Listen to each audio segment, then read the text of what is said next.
Good evening, everyone. Warm welcome to Dogs Victoria members here this evening, as well as all the people that we're more widely connected with through live streaming. Following Robin's talk, there will be some time for questions, but I'll need to take the mic to use, particularly so the live streaming can pick it up and hear what your question is. My name's Margaret Gray, and as a member of the Education Subcommittee, I'd like to thank Wendy Johnson, who can't be here tonight, for facilitating this evening through the long-standing relationship with Animal Eye Care and the Golden Retriever Club. This evening's seminar continues the Education Committee's education theme for health theme for 2019, and we're pleased to introduce veterinary ophthalmologist Dr. Robin Stanley to talk to us about both eye issues and the tools that are available for breeders to use in making good decisions for our breeding practice. Robin's an honours graduate from the University of Melbourne. In 1988, he was admitted as a member of the Australian and New Zealand College of Veterinary Scientists in Small Animal Surgery, and then in 1990 as a fellow in ophthalmology. He was a clinical consultant and visiting lecturer senior lecturer at the School of Veterinary Science, the University of Melbourne, for 22 years, and is still a tutor at the Centre for Veterinary Education at Sydney University.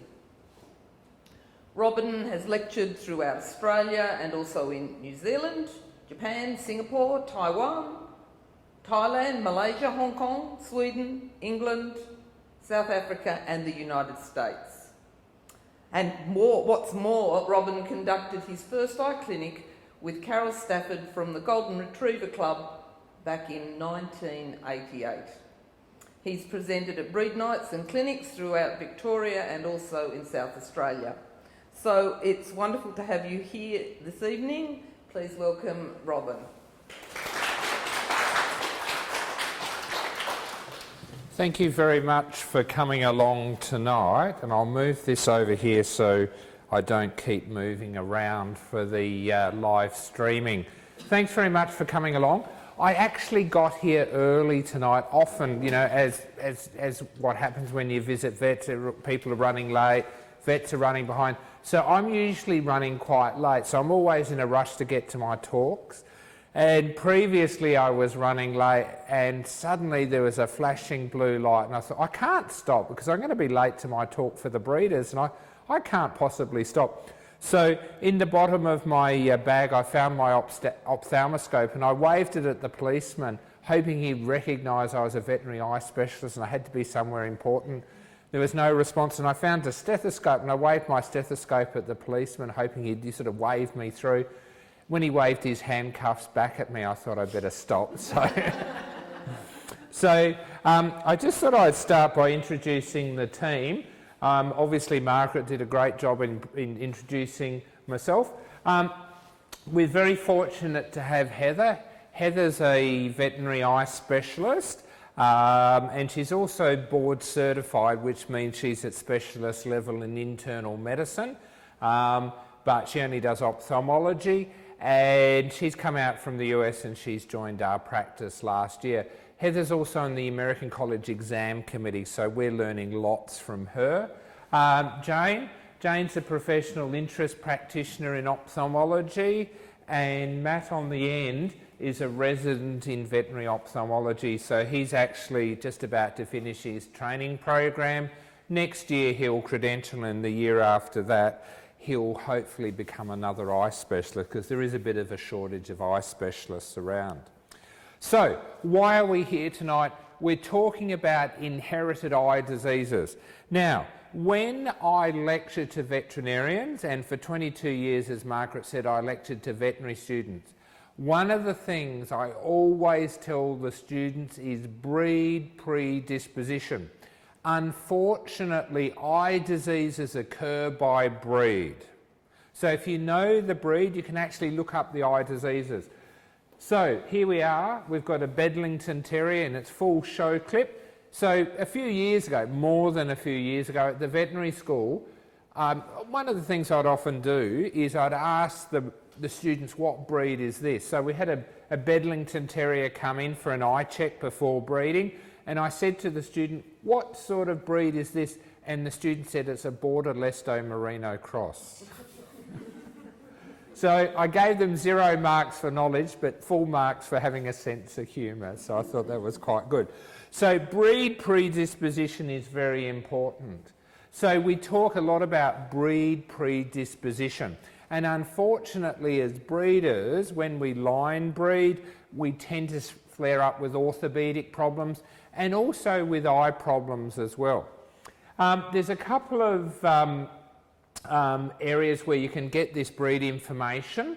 One is on our website, and the other one here is the American College. This is the American College of Veterinary Ophthalmology, and they do a thing called the Eye Certification Scheme in the US, and there's a thing called the Blue Book.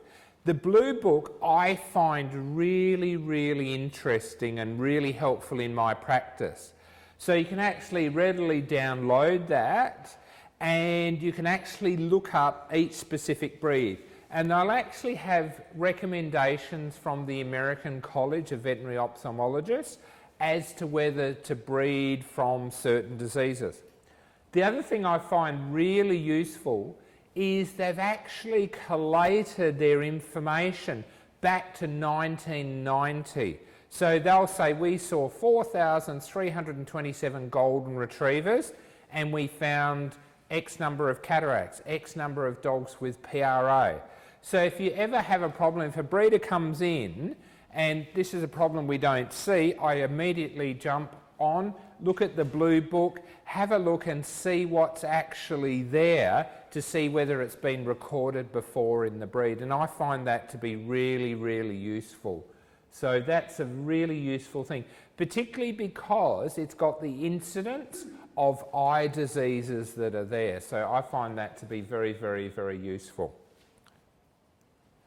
So one of the things I hope you're all aware of is the Australian Canine Eye Scheme. And the Australian Canine Eye Scheme was set up a few years ago. And basically, it's a national assessment system for registered dog breeds and offers reliable screening services for a range of congenital and inherited eye problems. The eye examinations are only done by registered specialists, and the program is administered by the Australian Veterinary Association and is endorsed by the ANKC as a reliable screening service, particularly to dog breeders and owners. And I see Bob Maver's name on the board there, and Bob was very instrumental in actually setting up the Australian Canine Eye Scheme. We've had a few teething problems over the years, and we're now moving towards an online eye certification scheme, and I think that will be very beneficial. One of the other things is if you actually look at the website here, you can actually download the Chief Panelist report. So you can actually see in Australia we had 476 golden retrievers examined, and we found problems in X number of dogs and things like that. So it gives back a bit of useful information that's there. Margaret mentioned before the Golden Retriever Club, and we started doing eye certification back in 1988. We did a clinic out at Boronia Vet Clinic on a Sunday afternoon, and that's sort of grown, and we've done 2 a year for the last, 31 years. What's really interesting, golden retrievers here in Australia have a much lower incidence of eye disease compared to overseas, particularly in England. So that can be very, very useful. With the Australian Canine Eye Scheme, hopefully what we're going to be doing is to having an online scheme, and then the results and data can be collected online. Because one of the things I'm sure you're all aware about is there's a lot of rumour and innuendo, and I think it's really good if we could have information published and show there is a problem here, or these lines are clear, or these lines have a problem or an issue. because I think that's a really good way of reducing the incidence of inherited eye diseases. So for an ACEs examination, basically the registered eye specialist will be doing the actual eye examination. We check the pupillary light responses with a focal light. So we often do that in a dark room. If we're going to do gonioscopy, gonioscopy is an examination of the drainage angle, and I'll talk a little bit more about that in a minute. We do that before we put the dilating drops in. We fill in the ACEs form, so it's very important if you're coming along for an ACEs or a breed certification, it's very important to actually bring your pedigree along so you can write out all the pedigree details. And then we also check the microchip. So basically everything relies on the microchip, and it's frustrating sometimes when we can't find a microchip or something like that with dud microchips we've had from time to time. So here is my Australian Shepherd. So he's having his eye examination. So we do this in a dark room. So the first thing we're doing is the focal light exam. We want to make sure that the pupils close down. That's a really important thing to do. Then we're having a look with magnification. So this is a portable microscope. I'm sure you've all been to the optometrist or the eye specialist and you put your head inside the frame. Well, dogs don't do that very well, so we actually have a portable slit lamp. And then, once the pupils have dilated, we actually have a look with the indirect ophthalmoscope. So we're basically checking the eye from front to back to make sure that it's otherwise healthy. Now, the other thing that we do for some breeds of dogs is gonioscopy. Gonioscopy is examination of the iridocorneal drainage angle. So there are certain breeds that are predisposed to glaucoma. Bassets, Australian cattle dogs, golden retrievers, cocker spaniels. There's a number of breeds that are prone to this. Now, with gonioscopy, if the drainage angle is abnormal, then they are at risk of developing glaucoma. So all purebred dogs with primary glaucoma, that means there's no other disease there. Primary glaucoma. Glaucoma is where the pressure builds up inside the eye. In humans, the pressure builds up slowly over years. In dogs, we have acute glaucoma. So one day, the normal pressure is 10 to 25. So one day the dog can have a pressure of 15, the next day the pressure can be 70. And in those cases, all dogs with primary glaucoma have an abnormal drainage angle, which is called goniodysgenesis. And that's really important because some lines are more prone to glaucoma than other lines. And again, glaucoma occurs by breed. The problem with this gonioscopy examination is that not all dogs with an abnormal drainage angle, goniodysgenesis, will get glaucoma. So it's a certain risk factor, and in certain lines it can be very useful. And generally speaking, the gonioscopy is just a one-off test. With flat-coated retrievers and curly-coated retrievers, you may need to do the drainage angle exam in a year or two later because that can change. But most breeds, it's just a set examination, a once-off. So to me, if you have a line that's had any issues with glaucoma, definitely worthwhile getting gonioscopy done. Interestingly, Heather, who's come from the US, over in America, they're actually quite happy to breed dogs with abnormal drainage angles. Here in Australia, we tend not to, because in Australia, we've been influenced by Tony Reid, the eye specialist in Adelaide, and he did his thesis on this, and he showed there's quite a marked inherited tendency. But one of the things that can happen is even if you had a dog that was affected, you breed it with a normal bitch, you actually dilute out the problem. So you're always trying to breed away from it. It's a bit of a controversial topic. Happy to take any questions at any time. So with gonioscopy, here is my Australian Shepherd Blue, and we've put this little contact lens in the eye.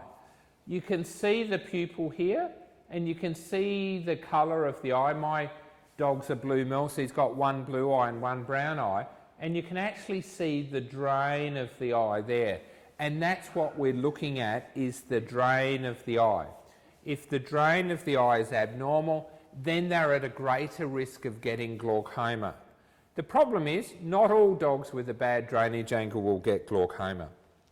And here we are looking at the contact lens, or we're looking at the drainage angle through the contact lens with the microscope.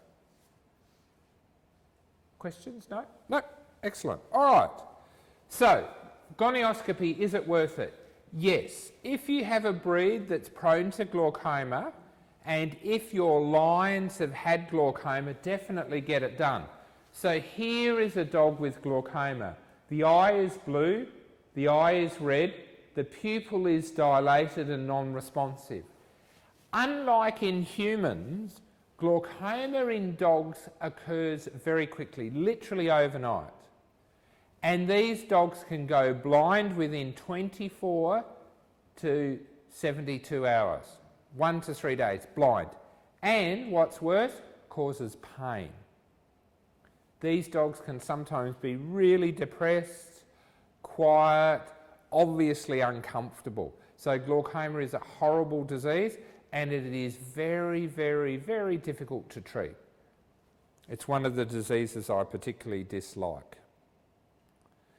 Now, the other thing I wanted to talk about was genetic testing, and thanks to George from Orivet, who sent me a list of the genetic tests that are available with respect to eye diseases. So this is a test of all the eye diseases, and then George also sent me a list of all the breeds that are predisposed to PRA for which there's a genetic test, and I couldn't fit it into this talk. It's this huge long list. Genetic testing, I think, is extremely valuable, but one of the common mistakes that people can make is to breed on the sole results of the genetic test. They go, oh yeah, we're clear of this, so I'm going to breed. It's easy for me as an eye specialist, because all I'm worried about is the eyes. You guys as breeders have got to look at the whole picture. So, genetic testing. What do? It's very, very useful, and I think genetic testing should be one of the things that we should do. Particularly with some of the genetic tests, we can actually identify dogs that are genetically normal. They don't carry the genes. We can identify dogs that are carriers, and we can also identify dogs that are going to go on and develop the disease. Because some of the diseases, such as PRA and cataracts, develop later in life. Classically, PRA comes in between 5 to 8 years of age. You may have already bred that dog a number of times and it's too late, as it were, to catch that. So if you're doing DNA testing early, it's really useful, because you might identify a carrier or a dog that's actually going to be developing that disease. But as I was saying before, don't breed just upon the DNA results. You guys have to look at the entire dog. You've got to look at the phenotype as well as the genotype. So here's a dog that's got a perfect eye score. The eyes are perfectly healthy. Would you want to breed with this dog? Doesn't look like it wants to be bred from, does it? No. So look at, see, as an eye specialist, I would be happy because the eyes were normal until the dog bit me, and then, yeah. Any questions? All right. Now, we're going to talk a little bit about entropion. Entropion is where the eyelid rolls in. What's interesting is entropion is not considered to be an inherited disease, so it's not actually part of the ACEs scheme. Okay? We don't consider it. So what's happening here, this poor Staffordshire Bull Terrier It's got its eyes closed because the eyelids are rolling in, and that's entropion. In this dog here, we can see the hairs actually touching the cornea. The eyelid hairs are rolling in onto the cornea and causing irritation, and we can see that the dog's got quite large eyelid openings. Entropion is considered polygenetic,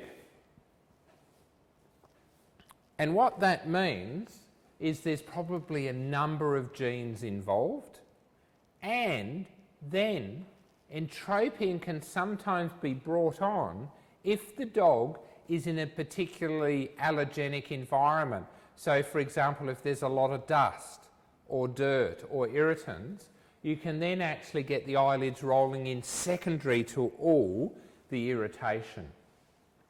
So that's why we probably don't have it on the ACER scheme. But if you came and spent time in our practice, you would see today Rottweilers very commonly presenting with entropion. We probably do a Rottweiler once a week with entropion.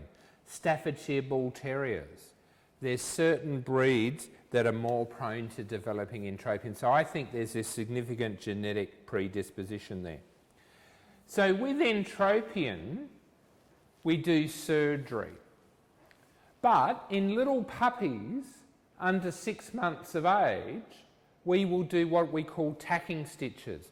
So Shar-Peis, Chows, Golden Retrievers, Labradors, and other large breeds from time to time. When they're little puppies, the eyelids will roll in. What happens there is we put little tacking stitches in. So we've put some little tacking stitches in this little Shar-Pei puppy, and we've lifted the upper eyelid. In this Shar-Pei puppy, the upper eyelid was rolling down and onto the eye. So we've actually lifted this upper eyelid. And we do eyelid tacking in dogs under the age of 6 months because most of the time, probably 70% of the time, these pups then actually grow into their eyelids. But once they're over 6 months of age, we actually do surgery where we actually cut tissue out and remodel the eyelid so it's sitting more normally. We can also get ectropion, and lots of bloodhounds and basset hounds can have droopy eyelids. And we can see here in this dog that the lower eyelid is very droopy, and you can actually see the third eyelid here, and it's very mucky. I've put some fluorescent stain in, so it's not actually green discharge, it's the fluorescent stain that I put in. And we can also see the upper eyelid is drooping in. So a lot of dogs, bloodhounds and bassets with the droopy eyes, that's called ectropion, and that will actually predispose to conjunctivitis and dry eye and irritation that's there. Here is a St. Bernard, and we can't even see the eyes because what happens is the eye is so irritated by the abnormally fitting eyelids that the third eyelid's gone up. And this is what we call a diamond eye because it looks like a diamond. So the eyelids are just miles too long, it's droopy, and this part of the eyelid's rolling in, there's a kink here, and this part of the eyelid's rolling in. So it's very, very important that the eyelids sit normally so that the eye is protected. But unfortunately, many breeds of dogs are bred to have large eyelid openings or a droopy face. And we can see here this poor basset hound. Again, we can't see the eyes because this basset hound's got so much loose skin on its head. The loose skin is rolling down and irritating those eyes. Here's an older Cocker Spaniel. And older Cocker Spaniels with their big floppy ears, the whole face tends to fall down. And what's actually happening here is we can actually see the hairs irritating the cornea. And that's really important from a breeding point of view, that we have breed standards and we try and achieve dogs that have good fitting eyelids. because a lot of eye diseases that we see, conjunctivitis, dry eye, corneal ulcers, can be contributed to by having poorly designed eyelids. The next thing we're going to talk about, extra eyelashes. Extra eyelashes are hairs that grow right on the eyelid edge. And you know how irritating it is when we've got an eyelash loose in our own eye. Imagine here, we can see these large, thick, stiff eyelashes actually rubbing on the cornea, and we can see a little bit of cloudiness and scarring here. And there's also extra eyelashes here. And here is a Staffordshire Bull Terrier with large, thick, extra eyelashes. Many dogs have extra eyelashes. Most poodles, most Cocker Spaniels that I see have extra eyelashes. But these are small little hairs that aren't causing any irritation, so we don't worry about them. But in some breeds, particularly Staffordshire Bull Terriers, sometimes Golden Retrievers, they can be quite large hairs and they're irritating the eye, and in those cases we need to do surgery. And it can actually cause quite intense irritation. It can cause severe corneal disease, even ulcers, and scar tissue can develop on the cornea as well. So it's really, really important to breed away from extra eyelashes. Again, extra eyelashes are not considered to be hereditary on the ACEs scheme, but it's suggested that they are a dominant trait with incomplete penetrance. So if you have an affected dog or dam and you breed with it, most of the puppies will probably develop extra eyelashes, but not always straight away. Another thing that we see from time to time, particularly in Shelties and poodles, and increasingly just recently in pugs, we have these things called ectopic cilia. So this is a picture actually taken through the operating microscope. We're looking on the inside of the eyelid, so the edge of the eyelid is there. We're looking on the inside of the eyelid. And can you see this hair? It's actually growing on the inside of the eyelid. So this is called an ectopic cilia. Ectopic meaning out of position, and cilia meaning hair. And these hairs are growing right on the eye and cause quite a lot of irritation. And these dogs can be quite sore and uncomfortable. Any questions on extra eyelashes or ectopic cilia? Yes? How do you remove them? Good question. How do we remove extra eyelashes? There's a number of techniques that can be used. In our practice, I really like what we call transconjunctival excision. So under a general anaesthetic and using an operating microscope, we actually make small little incisions on the inside of the eyelid and cut out the roots of the extra eyelashes. If you just pluck the hair, it's going to regrow. You can use diathermy. The problem with diathermy is that it can actually cause scarring, so I'm not a big fan of it. The other technique is cryotherapy, where we actually freeze. The extra eyelash root is actually quite sensitive to the cryo, but I personally find transconjunctival excision to be the most effective. But we've had some staffies lately, and they've had 30 or so extra eyelashes per eyelid. The poor dogs, they're really sore and uncomfortable. Conjunctivitis. Well, conjunctivitis isn't really an inherited problem, except if we have large eyelid openings or dogs with deep set eyes. They're going to be more likely to get conjunctivitis. But I guess as breeders, you're talking to a lot of dog owners, and conjunctivitis is actually probably the number one presenting eye condition or eye complaint that you can have. So, with conjunctivitis, commonly conjunctivitis is just an acute bacterial infection. So the dog's been swimming or it's met another dog with conjunctivitis, And usually bacterial conjunctivitis gets better with any treatment. It can be eye drops, eye ointment, cortisone or antibiotics.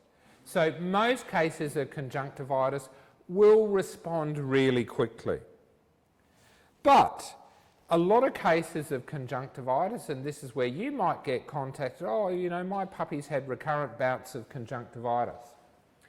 If the conjunctivitis is recurring and or it's not responding to medications, you need to start to look for an underlying cause.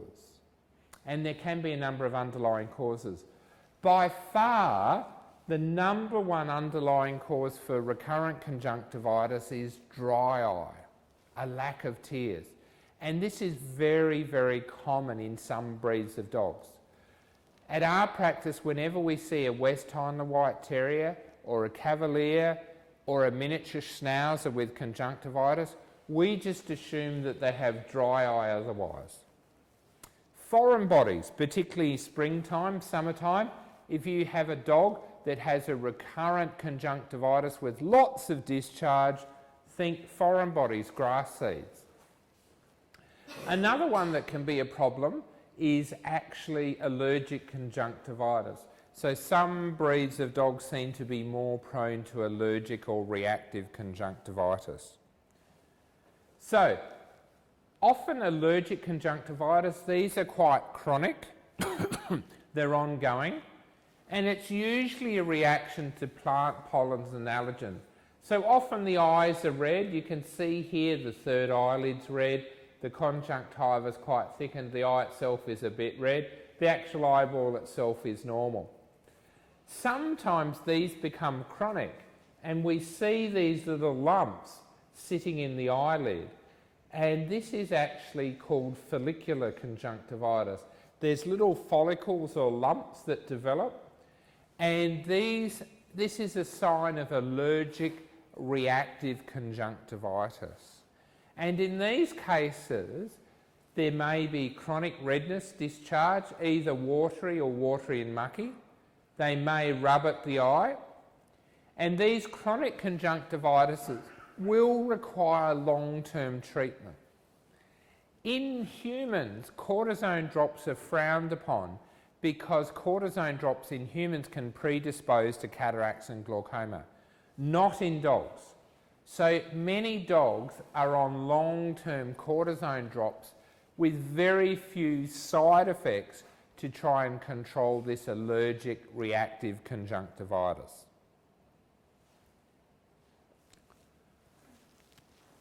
As I was saying before, one of the big problems that we can have is dry eye. And dry eye is a lack of tears. West Highland White Terriers are the number one breed for dry eye. Be suspicious of dry eye if you have this very thick mucoid discharge. And one of the characteristics of dry eye, can you see how the discharge is drying and crusting on the edge of the eyelids? In this Westie, you can see a little bit of mucus here, and he's got his eye closed because the eye is sore. And in the Shih Tzu, we can see the discharge, the crusting, and can you see blood vessels and scar tissue that have grown into the cornea? And that's a sign that the eye is drying out. So these dogs will get conjunctivitis, and the tears, the lubrication, are really, really important in providing nutrition to the cornea. And without tears, scar tissue actually starts to grow across, and that can cause problems. So with dry eye, marked breed predisposition, West Highland White Terriers, Cavaliers, and also miniature Schnauzers. Interestingly, in parts of Europe, when you do an eye certificate on a Cavalier, you have to actually do a Schirmer tear test, and they document that on the form. One of the little sayings that I have is a Schirmer tear test. That's how we diagnose dry eye. So if you have a dog with recurrent conjunctivitis or with corneal disease or ocular discharge, I'm sure your local vet will do a Schirmer tear test. And think about that if you have a puppy of yours that's got recurrent conjunctivitis or ocular discharge, think dry eye. It's a commonly overlooked treatment, it's a commonly overlooked underlying cause for these dry eyes, for conjunctivitis, corneal disease and mucky ocular discharge. And with dry eye, we actually use a drop or an ointment called Optimmune, and in more severe cases we'll use a drop or an ointment called tacrolimus. And like anything, we get a better response when it's treated early rather than later. So dry eye is commonly overlooked, and as I said, if you see recurring ocular discharge, recurrent conjunctivitis or corneal disease or ulceration, think dry eye. Almost every day we'd have a case in our practice where the dry eye hasn't been diagnosed. While we're talking about disease, we'll talk a little bit about corneal ulcers. Again, not really an inherited problem, but some breeds of dogs can have these indolent or spontaneous corneal ulcers. So again, if you have a puppy or a dog that has an ulcer, always look for an underlying cause. What has actually caused this ulcer? Rather than jump in and say, well, I need to treat it with this, this and this. What's actually caused it? Again, dry eye, extra eyelashes, dogs with large eyelid openings, dogs with protruding eyes are going to be much more prone to corneal disease. In boxers, corgis, Samoyeds and golden retrievers, they are prone to what we call indolent ulcers. And indolent ulcers are ulcers that are very slow in healing. Normally, an ulcer should heal within 7 days. And by default, if an ulcer hasn't healed within 7 days, we call it indolent. And these dogs can be predisposed to this, and they can be sometimes difficult to treat. So in these cases, one of the classic signs of an indolent ulcer is the epithelium, the skin layer over the top of the cornea, just wipes off, and you can see these loose edges. And you may have heard about vets gridding ulcers, and this is where we grid ulcers because we're trying to get rid of this unhealthy tissue.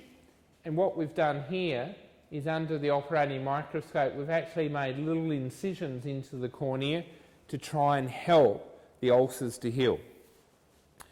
One of the other comments that I would make is that all eye specialists love doxycycline. Doxycycline's an antibiotic, and I would highly recommend that if you ever have a dog with corneal disease, particularly ulceration, make sure they're on doxycycline. I think that really seems to help stimulate the healing, reduce the risk of infection, and also helps in itself, the doxycycline helps to reduce or minimise the scarring that's there. Any questions? Just with the ulcers, I've found that if someone is diagnosed with an indolent ulcer, you're best to go straight to an eye specialist rather than mess around with your vet, because I don't think vets know how to treat them properly. Yeah, ulcers can be tricky in occasions, and particularly in the purebred dogs with these indolent or slow healing ulcers, they can be quite tricky. And sometimes they take months to heal. Yep. Yes, Sir. About the dry eye, is the mucus a symptom of dry eye, or does it just happen with dry eye? What happens is the tears are lubricated, or the eye's lubricated with the tears. And when there's a lack of tears, the eye gets irritated and the body then produces more mucus there. So It's a symptom. The mucus develops as a symptom of the dry eye, but it's really important whenever you see extra discharge from an eye to do a tear test. Yep. Glaucoma. Certain breeds are predisposed to glaucoma. So I commonly see Bassets, Australian cattle dogs, golden retrievers, Maltese with glaucoma. And as we were saying before, this is sudden onset.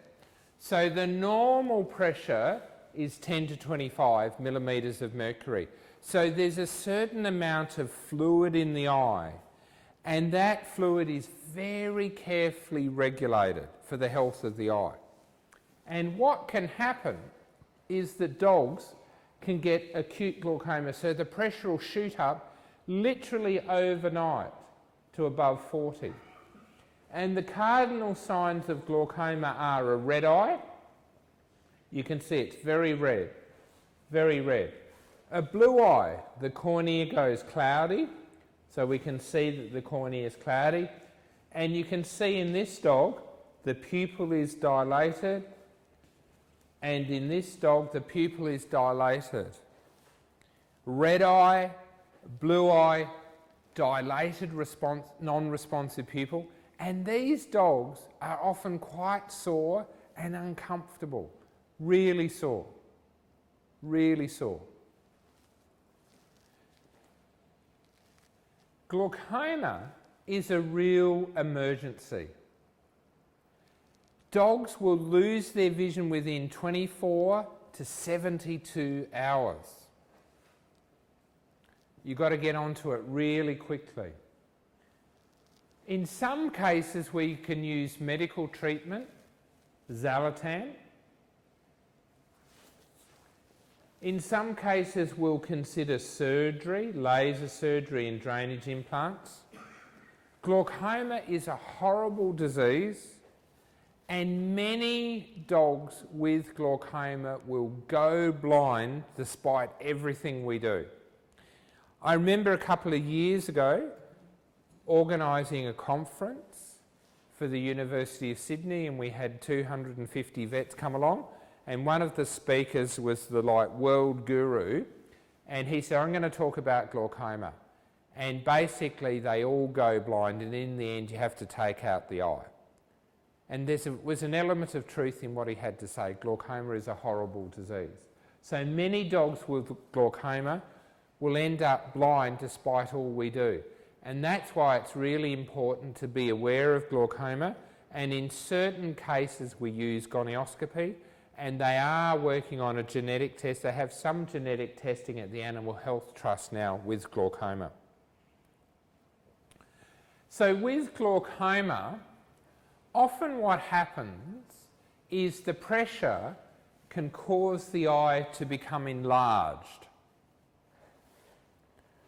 Once the eye is enlarged, the eye is blind. And the technical name for this is called buphthalmos. And the bup part of it means ox or cow eye. And buphthalmos means a cow eye. Now in humans what would happen with glaucoma is the eye would swell up and become the size of a cow eye. Fortunately in dogs we don't allow the glaucoma to get that bad, so they have really huge eyes. But that's where the name comes from.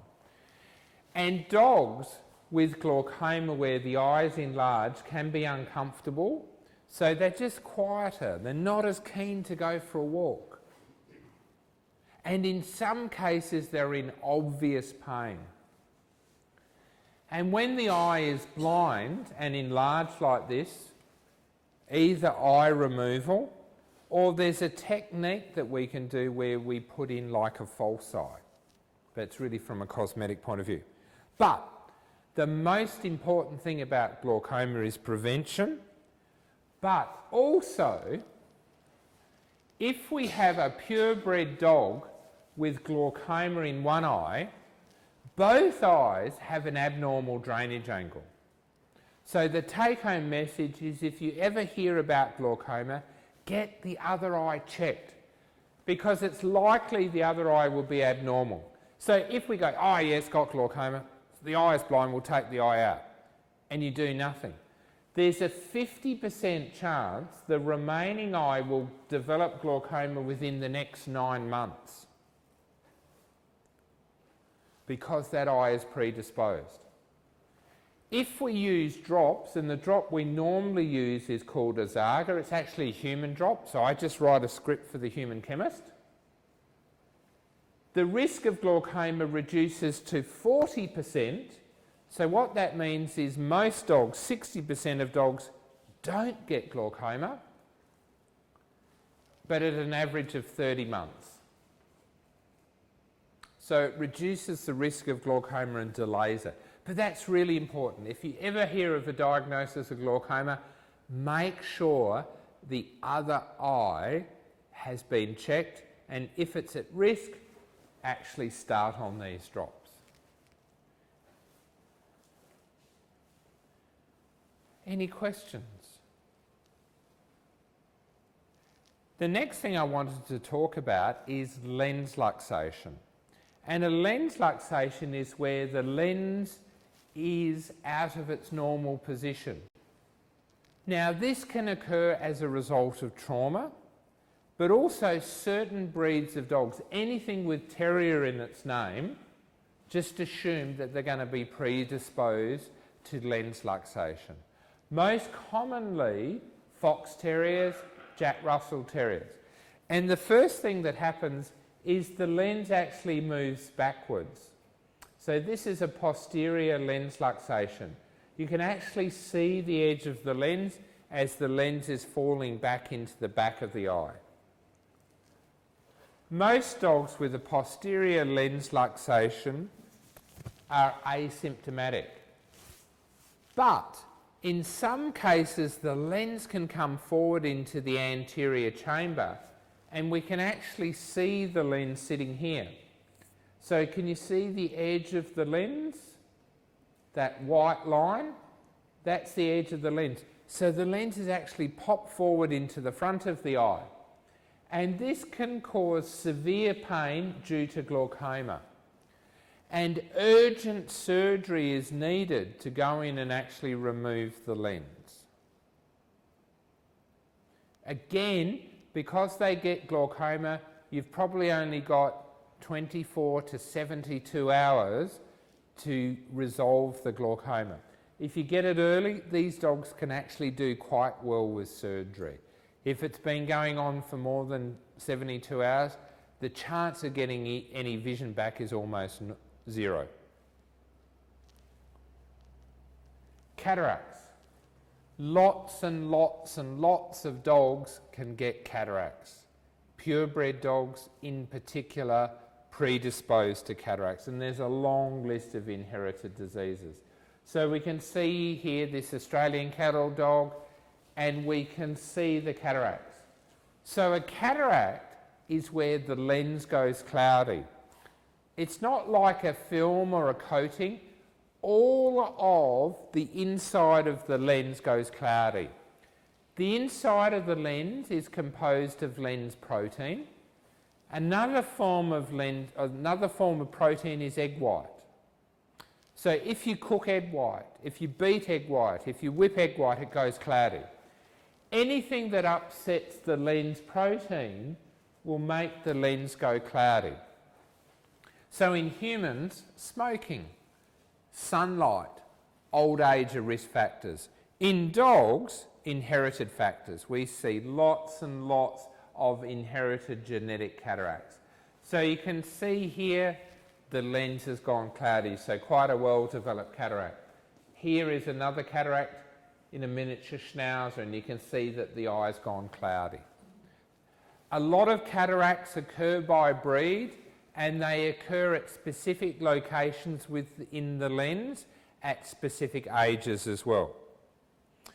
One of the other cataracts that we can sometimes see are so-called star cataracts. And can you see this tiny little triangular shaped cataract? That's on the back of the lens. And this is called a star cataract, and we see this commonly in a number of breeds. And we can also see here a cataract that's slightly larger. So this cataract's actually started to grow a little bit. These are star cataracts. We see these quite commonly in Labradors and Golden Retrievers and Rottweilers. They're sometimes called PPS cataracts, posterior polar subcapsular cataracts. What's really interesting is in dogs, probably 98% of the time these cataracts do not progress. What's really interesting, talking to human eye specialists, this type of cataract in a person is a big problem because people have trouble using their computer screens, and when people are driving at night time, the lights from the oncoming cars reflect off the cataract and dazzle people. But most dogs aren't using a computer, and hopefully your dogs aren't out driving at night time, so they cope quite well with star cataracts.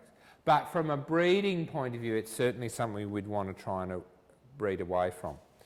Occasionally, we'll see these nuclear cataracts. So you can see this little opacity in the centre of the lens.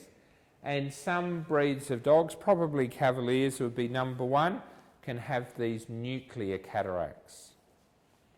With cataracts, that's a thing that we do surgery, where we remove cataracts. And we've got to take out 4 cataracts tomorrow at our clinic. So we actually do the same technique that is used in humans, where we smash the cataract with ultrasound energy, suck out the cataract, and then we implant an intraocular lens. And it's like anything, if you get onto it early, we can actually have quite high success rates with cataracts. Any questions on cataracts? Many breeds are predisposed to cataracts. Okay, looking through to the back of the eye.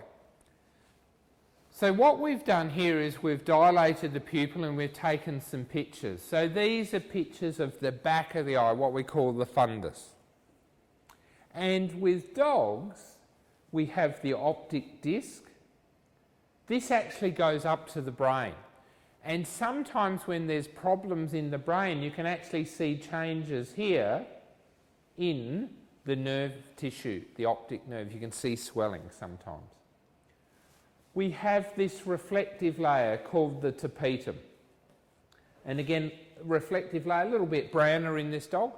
The tapetum can actually vary depending a lot on the coat colour. We have the blood vessels. The big ones are the veins that come into the optic disc, and the smaller ones are the arteries that put blood out into the retina. So we're looking at the back of the eye. We're looking at the optic disc. We're looking at the tapetum, the reflective layer, and we're looking at the blood vessels. So dogs have a tapetum so they can see slightly better at night time compared to humans. So that's why dogs have this yellow, green, sometimes an orange reflection. So that's a normal fundus. Collie eye anomaly is an inherited defect that we see obviously in collies, Shelties, Australian Shepherds, and there's a few other breeds as well. So here is the back of the eye, the optic disc. You can see the tapetum. In this dog it's more of a yellow colour. You can see the veins, you can see the arteries. But what we can see here is this red area. And this is what we call mild collie eye anomaly because there's abnormality of the choroid, the blood supply. And sometimes it's called choroidal hyperplasia and sometimes it's called chorioretinal dysplasia. So basically, this is abnormal tissue at the back of the eye. And mild collie eye, often you won't recognise that it's there.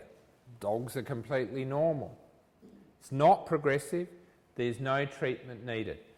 There is certainly very good genetic testing available. So within 2 or 3 generations with genetic testing, we should be able to get away from collie eye anomaly very quickly. One of the reasons why we do want to get away from collie eye is sometimes we get severe forms of collie eye anomaly. And this is where we get these collobomas, and collobomas are like holes in the back of the eye, in the optic nerve. So you can see a big colloboma here, and in this dog here, a huge colloboma in here as well. The reason that we worry about this is these dogs are more prone to detaching their retinas. So they actually detach their retina, they go blind. Then it gets worse.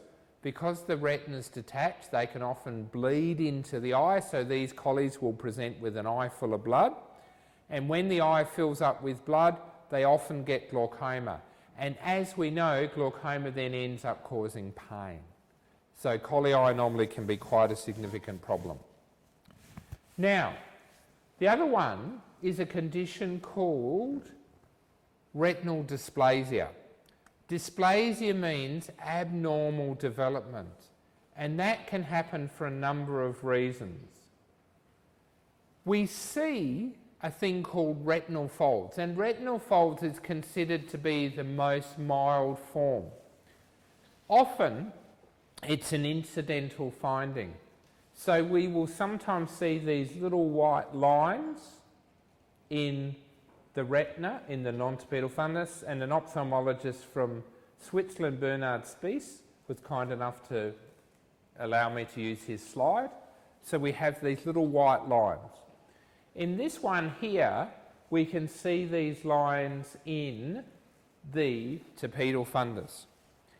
Sometimes in puppies, you will see these little white lines, and it's considered just to be a developmental thing. It's where the eye, the two layers of the eye are growing at different rates. You've got the white of the eye, the sclera, and sometimes the retina grows too quickly and the retina just folds up on itself.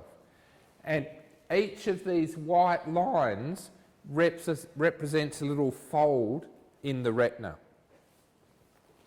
Sometimes retinal folds, they're there at 8 weeks of age, and as the pup grows, it all goes away. To me, they're not inherited.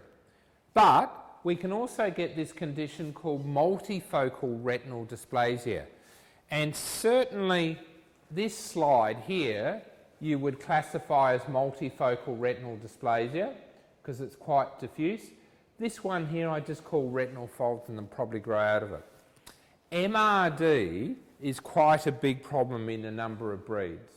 Cavaliers, Golden Retrievers, Labradors. And in severe forms, it can lead to retinal detachment.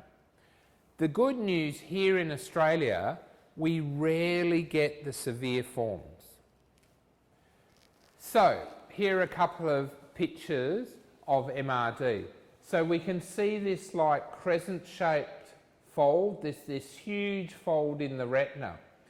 What's really interesting is when I showed these slides when we had a meeting of the Australian College, we had a couple of UK ophthalmologists out, and they said almost without exception in England, if they saw a lesion like that, they'd expect the retina to detach. And that's pretty rare here in Australia. Why?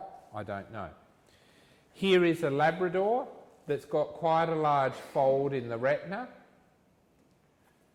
And here's, I think it was a German short-hair pointer. Can you see all these little dots in the non-tapetal fundus? And that was another form of MRD, multifocal retinal dysplasia. PRA. Remember, George gave me a list of the dogs, of the genetic tests, and he also gave me a list of the genetic tests for PRA, and I couldn't fit it into the page because it was 300 breeds. PRA, an autosomal recessive trait. Many breeds. The number one breed at the moment are Labradors, probably closely followed by cattle dogs. The first sign of PRA, the first clinical sign of PRA is poor night vision. And when I lecture to veterinary students and to vets, I always say if anybody says, oh, my dog's got poor night vision, I just make a diagnosis of PRA, particularly if it's in a purebred dog. So this is our normal fundus, and here is, say, a 5 to 8 year old Labrador. that's got poor night vision. We can see here the optic disc, that looks good. You can see the veins, the larger blood vessels. Guess what's missing? See all these smaller ones, the arteries?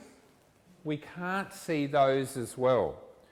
And basically, that's one of the first signs when we look at the back of the eye, is the arteries go. Now, what happens later on, as the disease progresses, the back of the eye gets more shiny. So what I've done here is I've just left the flash artifact on normal, and basically it flashes back so you can't see anything at the back of the eye. So I had a dog this afternoon, and just using the focal light, the little light, to test the eyes, I could see these eyes glowing back at me. So I made a diagnosis almost on that. So in this picture, I've turned the flash intensity down, and this is the tapetum, the reflective layer, and it looks very granular. You can just see the veins, so the blood vessels are thinner and thinner. I can't really see the arteries at all. So that's what happens with PRA, progressive retinal atrophy. So with progressive retinal atrophy, poor night vision. And that's because with PRA, the first sign is poor night vision, because the rods, which are the cells with which we see at night time, they degenerate first. Later on, as it gets worse, the cones degenerate and then we lose vision.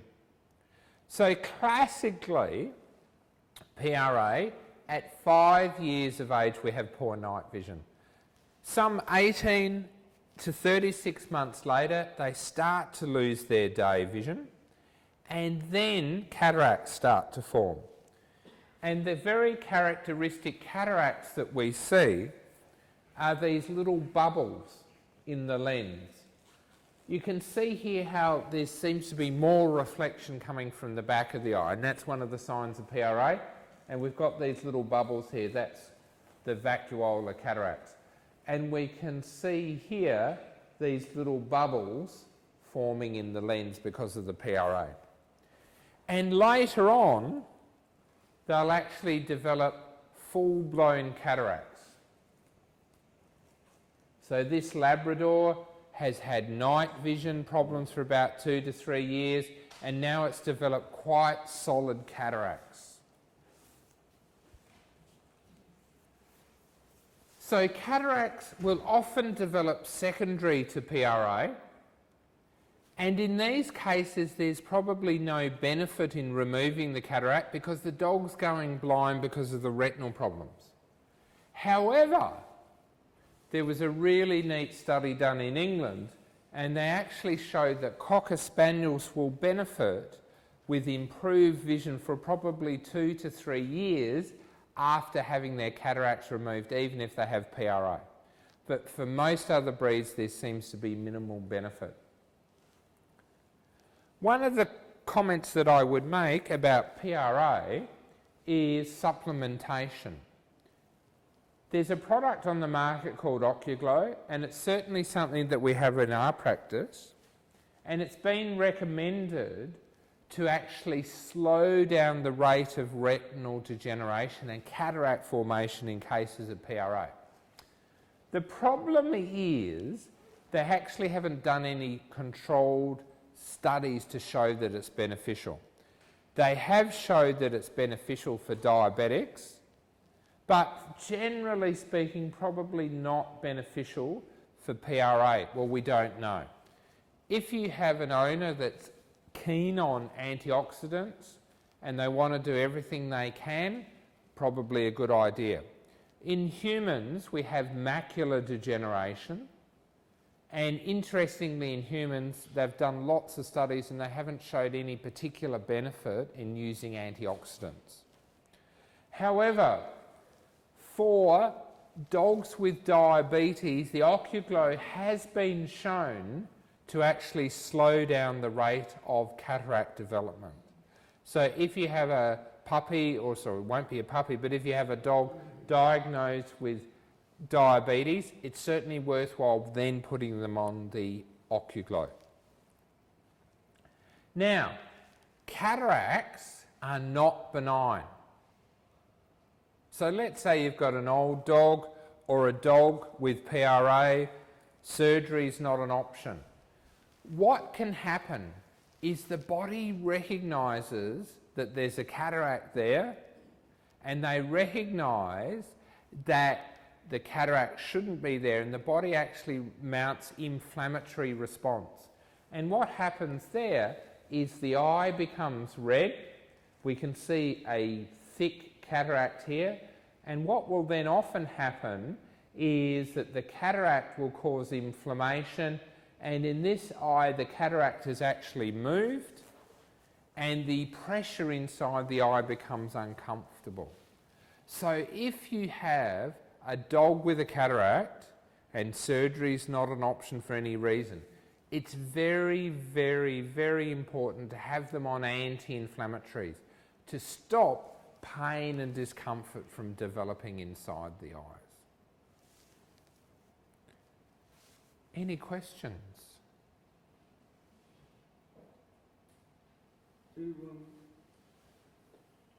Does dry eye caused by an autoimmune response? Is dry eye caused by an autoimmune response?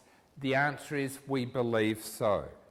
So dry eye is a lack of tears, and a lack of tears will often present as the thick discharge, recurring ulcers, recurrent conjunctivitis. What's really interesting, we're talking about immune responses. The drugs that we use to treat dry eye, Optimune, and also tacrolimus are drugs used in human to prevent tissue rejection. And that's an immune response. So it's really interesting that dry eye, the drugs that we use probably modify the immune response, but also in themselves the drugs actually stimulate the tear glands.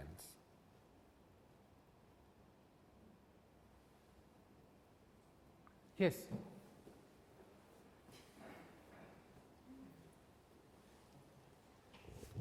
With the droopy eyes or the droopy eyelids, in with the slides that you had up there, most of the droopy eyes were top and bottom. So with the bottom being droopy, the top came over. Is that always the case? No, there's lots of variations. It really depends on the breed, the age, and what's the underlying problem. So there can... It's not all droopy eyes are No. a problem. No. Some are. But again, as I was saying before, the take-home message would be that we'd have dogs with nice tight eyelids that sit comfortably around the eyes, because the eyelids are very important in blinking and pushing tears across the eye. And of course, we don't want eyelids rolling down onto the eyes. So when they're droopy down the bottom? Droopy down the bottom means that they don't blink properly, and that makes them more prone to getting dry eye and what we call exposure, where the eyes can actually dry out.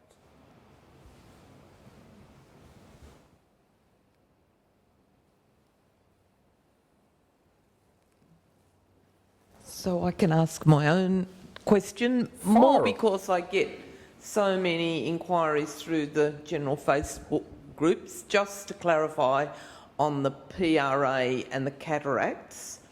So PRA will be something that is there initially? Yes. And the cataracts that start to develop from that, if you see them early, will in fact be slightly different to a, let's call it traditional cataract? Yeah, let me, I need my own glasses now. Let me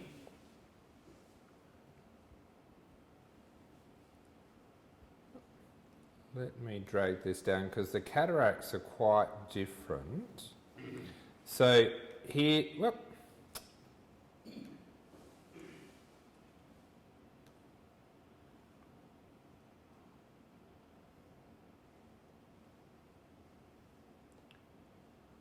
So here's a dog with a solid cataract. And that's not uncommon for that to develop. But with PRA, what actually happens is as the retina degenerates, it releases toxins in the back of the eye and they float through the jelly of the eye and they come onto the back of the lens. So these form little bubbles on the back of the lens, and these are called vacuola, like little vacuoles or bubbles. And they, as soon as I see that, I think of two things: PRA or diabetes. The PRA, classically, in the classic form of PRA, they go night blind at 5 years of age. Probably 2 years later, they'll start to get these little cataracts. 3 years later, at 8 years of age, they're blind. And by 8.5, they'll end up like this, with these mature cataracts. And you can see the pupils are dilated because the retina, the nerve tissue at the back of the eye, has undergone degeneration. So that's the PRA sequence. Yep. If dogs are prone to cataracts, and I've certainly had no experience, thankfully, what's the age onset for a traditional cataract? Well, it depends on the breed. We have seen miniature schnauzers, cavaliers, bichons blind at 6 months of age with cataracts. Yep. Yep, I've got a Boston Terrier. Did you see that today? Amy's a vet visiting from the Royal Veterinary College. We had a Boston Terrier 2 years of age and is now almost blind because of cataracts. So, yeah, it depends on the breed. And as I said, these young dogs, we will see cataracts develop at an early age, 6 months of age. Other dogs, it can be 3 years of age, and other breeds of dogs, it can be 8 years of age. Generally speaking, as a breeder, if you get a dog to 8 years of age and it has normalised, it's unlikely then to go on to develop any inherited problems. Yeah. Yes? Good. Ah, Oh, there's no Sorry. voice. sorry. Oh, yes, there's no voice. Would you like to just pass it back? And you just need to hold on to the bottom section. If you have cataracts at, say, that develop at the age of 10 or above, would you determine that they were hereditary or they are just something that comes with a dog at an older age? So the question there is, if I saw an older dog, say 10 years of age with cataracts, would I consider that to be inherited?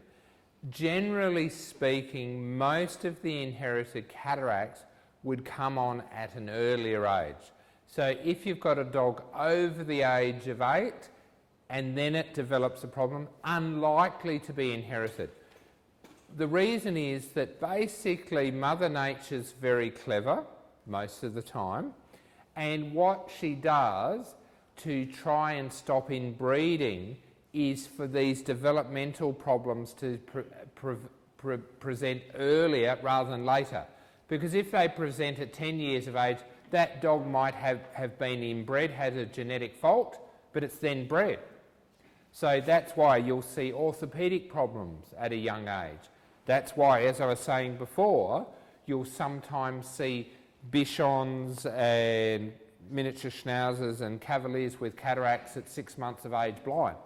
So if we extrapolated that to the real world and dogs were having to hunt, if they were blind at 6 months of age, they die pretty quickly. They're not going to spread those genes. Yes? What about shampoo when washing the dogs? Different shampoos cause diagnosis as well. Robin, can you just repeat I'll that for repeat us? that question.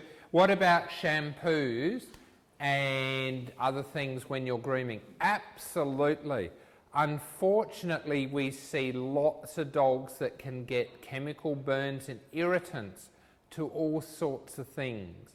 For example, there was a product a few years ago used to remove stains from the tear film, from the face. and that was quite caustic, and we had a few dogs that got burnt by that. So I'm slightly paranoid when I'm bathing a dog or shampooing a dog. I like people to put bland ointments into the eye. So you can buy ointments just over the counter at a human pharmacy, Visco Tears Gel or Gentil Tears, and actually coat the eyes with ointment before you shampoo around the head, or you're going to try and get rid of the tear staining. Absolutely. They can be really quite irritant, and I've seen some nasty shampoo injuries to the cornea. It strips the whole of the skin layer off. It can cause quite a lot of scarring, but more importantly, a lot of pain. And they need to be treated very effectively. Do you know what's a very effective treatment for ocular pain where you damaged all of the cornea? Cocaine. Cocaine eye drops are very, very potent. So you just need to go, yeah, if you get arrested, just say, I'm out to get eye drops. But it's very interesting, cocaine is actually a very good anaesthetic agent. So I'm not recommending illegal drugs. We've got a couple of questions here from our live streaming audience. Hello, live streamers. Sorry you can't be here. We've had a fantastic time. It's better in real life. I could cheat and just use the initials because my pronunciation probably won't be right. Clive asks, has corneal endothelial degeneration been spoken about? No, I haven't talked about corneal endothelial degeneration. There are certain breeds where the cornea degenerates. The endothelium are cells on the inside of the cornea that suck fluid out of the cornea, and in certain breeds of dogs, particularly Bostons, Chihuahuas, Springer Spaniels, they can have an inherited problem. And what happens there is probably around 5 to 6 to 8 years of age, the endothelial cells, which normally keep the cornea dehydrated, die, and then the fluid isn't being sucked out of the cornea, so the cornea starts to go cloudy. And in those cases you get opacity in the cornea, and in some cases you can get blisters, little bubbles forming in the cornea, and they can be quite painful. So initially we start with drops called hypertonic saline to try and help suck the cornea out of the water. To suck the water out of the cornea. And then in some cases we do surgery. If you or I had corneal edema, they'd give us a corneal transplant. They don't tend to work so well in dogs. So what we tend to do in most cases is treat them with the hypertonic saline salt. If that's not working and or the dogs get ulcers, we sometimes do surgery where we put a graft into the cornea to suck the fluid out, or sometimes we use a thing called thermal keratoplasty where we make small little burns into the cornea to try and scar up the eye to make it more comfortable. But certain breeds are predisposed to corneal endothelial degeneration. There's no genetic testing for that at the moment. And Clive also asks whether dogs get macular degeneration. No, because dogs don't have a macula. A macula is an area where there's a lot more photoreceptors, and the photoreceptors are what we actually see with. Dogs and cats will have a thing called a visual streak where they'll have slightly more photoreceptors in one area compared to another. So sighthounds like greyhounds, they have quite a prominent what's called visual streak where they have a rich area of photoreceptors. And dogs that are lap dogs, they don't have a visual streak, because if you're a lap dog, you just sit on a lap. You don't need to have really good sighthound type vision. And what about the brachycephalic breeds with that different? Yeah, brachycephalic breeds, so the dogs with the short nose, prominent eyes. We see lots of corneal disease because they've got the large prominent eyes. And particularly the pugs, the peaks, the shih tzus, they also have the nasal fold, so the inside corner of the lower eyelid is rolled in and then scar tissue grows across the eye. So in those cases we often use a drop called tacrolimus to actually try and help reduce that scarring. If you look at the breed standards of pugs 200 years ago, they had quite a long nose. If you look at pugs today, short nose, prominent eye with the nasal fold in there. And that can cause quite a lot of scarring. And Sylvia asks if you're still seeing cases of PRA in Labradors. Oh, absolutely. Unfortunately, Labradors are still the #1 breed. I would say we would see a new dog come in once every 2 weeks with PRA, and there's certain areas of Victoria where it's more common. We do a clinic in Moe in Gippsland. Every clinic down there I make a new diagnosis of PRA. But there is a genetic test for PRA? Yes, very much so. Yeah, very much so. My impression is that the Labrador Club, when the genetic testing first came out, they were very, very proactive, and I think the people who are members of the Labrador Club, they don't have a problem, but unfortunately there's too many backyard breeders out there who don't know, and they're not doing the genetic testing. So my impression is that the registered breeders, the breeders that are active within the club don't have a problem.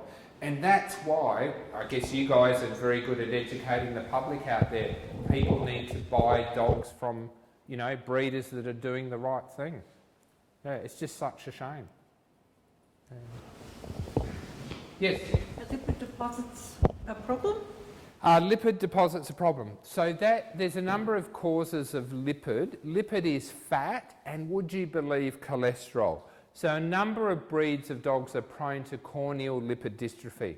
Cavaliers, collies, there's a few others there. Cavaliers, collies, Samoyeds, yeah, not to a huge extent, but yes, there's a few there. Golden retrievers, a few from time to time. Most of the time, with the inherited corneal lipid dystrophy, it's not a big problem. It's more of a blemish. But what can happen in older dogs, they can get lipid secondary to old age and scarring. And as dogs get really old, that lipid calcifies. Everything as you get older, your spine, your joints calcify.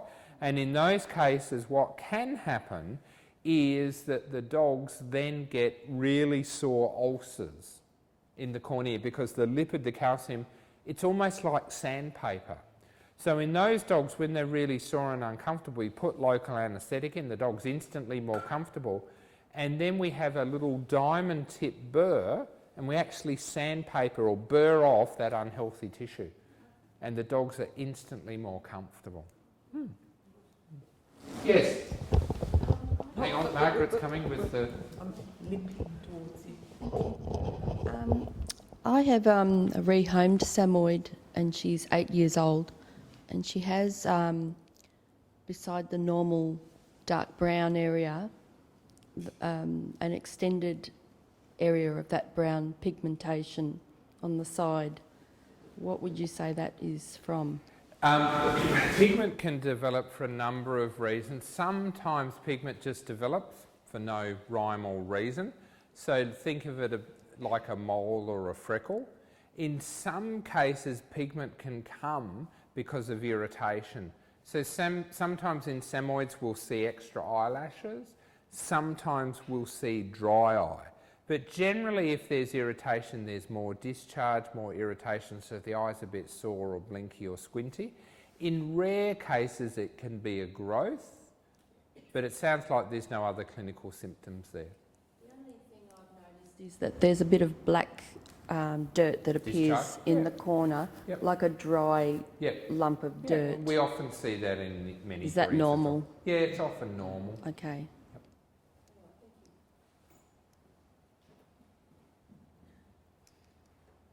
With your genetic testing,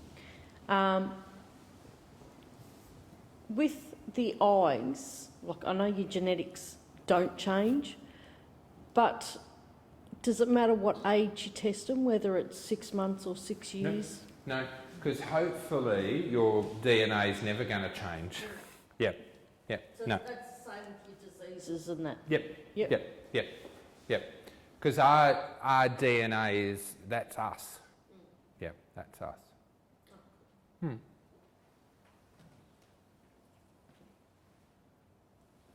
other questions?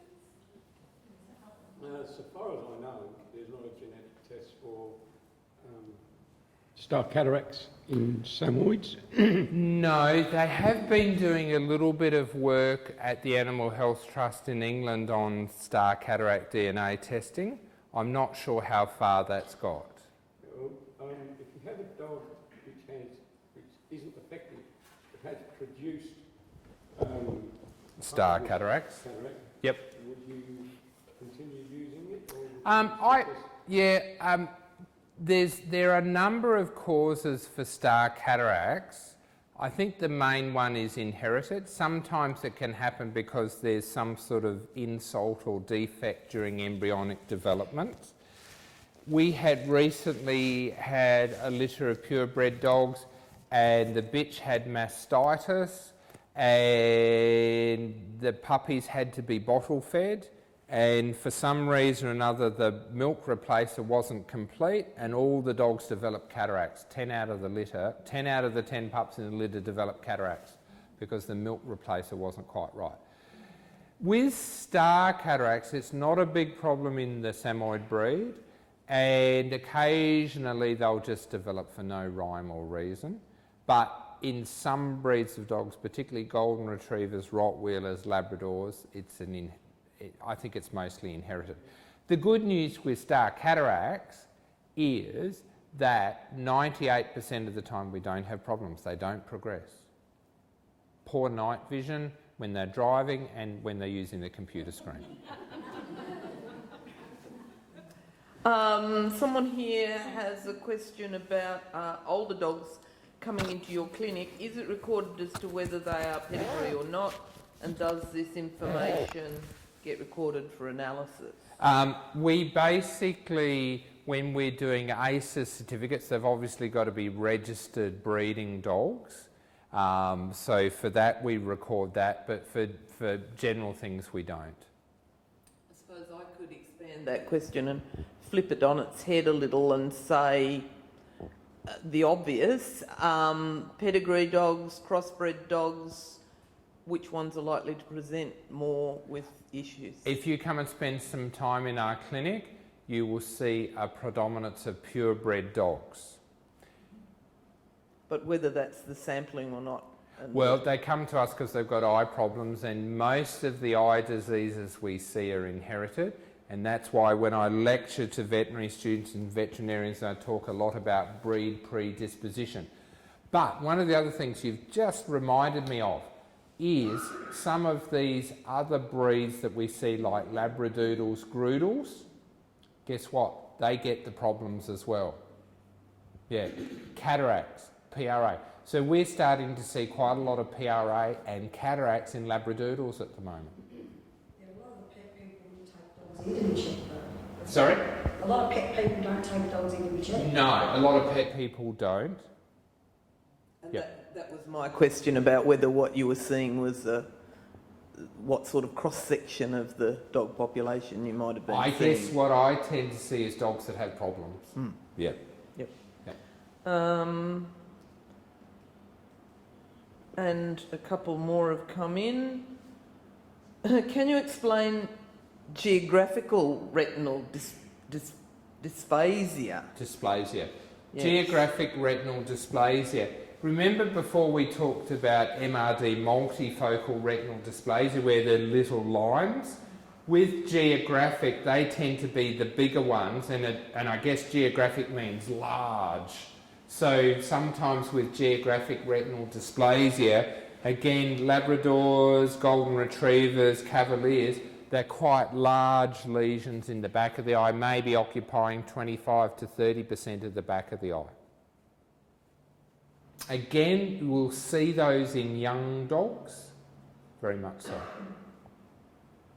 And another one here. What is the cause of Anisocoria? That's it, thank you. Anisocoria. There's lots of causes for anisocoria. Anisocoria means different sized pupils. So you might have a large pupil, you might have a small pupil. From a breeding point of view, one of the things that can happen is iris atrophy. The iris can be thinner, and if the iris is thinner, it can't constrict. So we see that most commonly in miniature poodles and toy poodles. They have a thin iris, so the pupil is more dilated. So clinically, these are middle-aged to older dogs, and they'll go outside and they'll squint in the bright sunlight because their pupils can't close down. And it'd be a bit like us if we suddenly went outside now and it's dark and then suddenly it was a bright light. We'd squint for a couple of seconds until our pupils closed down. But in these dogs, they can't close their pupils down, so they walk around in bright sunlight with their eyes closed. And one more, I'll read this out exactly as it's worded here. If a breeder breeds from dogs free of a disease such as entropion, is there a greater likelihood that the pups will be free of that disease? Generally speaking, with entropion, as we said before, it's not considered to be an inherited disease under the ACEs, the Australian Canine Eye Scheme. So generally speaking, if you have a dog that has nice, tight eyelids that sit nicely around the eye, then you are less likely to breed problems like entropion. If you have dogs that have large, loose eyelids, then you are more likely to get entropion. But then, in some cases, the dogs can be predisposed to entropion, but the eyes are never irritated, so they don't have a problem. Then you might have a dog that has large eyelid openings and lives somewhere where there's a lot of dust, dirt, irritation, pollens. That irritates the eye, and then that can cause a secondary entropion. As I was saying before, one of the really, really important things is that we need to have breed standards where the eyes sit nicely around the eyeballs. We don't want to have breed standards for dogs with droopy eyes or large eyelids or, you know, big diamond eyes, because that's very, very unhealthy. It's quite exciting doing a live stream, isn't it? Yes, I'm really I feel like I'm swimming upstream at the moment. It would be easier if you were reading the things Yeah. for yourself. I thought your pronunciations were very good, Margaret. Oh, thank you. I thought maybe it might have been a good role for our visit. Yeah. No All more right, questions? terrific. Thank you very much. Well, Oh, yes. Oh, one. Yes.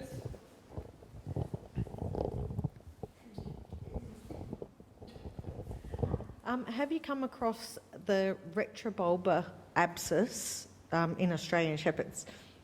I'm not sure. I'm not sure there's a specific syndrome that I'm aware of retrobulbar abscesses in Australian Shepherds.